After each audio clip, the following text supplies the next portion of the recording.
தம்பி செந்தில் வணக்கம். அண்ணே நான் செந்தில் இல்லண்ணே, சிவாண்ணே. என்கிட்ட சொல்லி என்ன பிரயோஜனம்? அந்த பொண்ணு வரும்போது சொல்லியிருக்கணும்ல நான் செந்தில் இல்லைன்னு. ஐயோ துரோகி. யோ யோ யோ யோ கஸ்டமர் நினைச்சு சொல்லிட்டேன், விடையா? ஆனது ஆகிப்போச்சு. அந்த பொண்ணு உங்களை தான் கல்யாணம் பண்ணுன்னா ஒத்த கால நிற்கிறா. அதைத்தான் நானும் சொல்றேன்.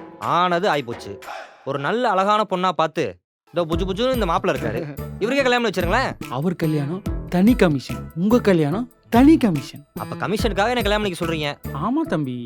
ஆல்ரெடி வண்டி தொலைஞ்சு போய் போலீஸ் ஸ்டேஷன் அது இதுன்னு அலைஞ்சிக்கிட்டு இருக்கேன். நீங்க மேற்கொண்டு என்ன போலீஸ் ஸ்டேஷன் கூட்டு போயிடாதீங்கண்ணே.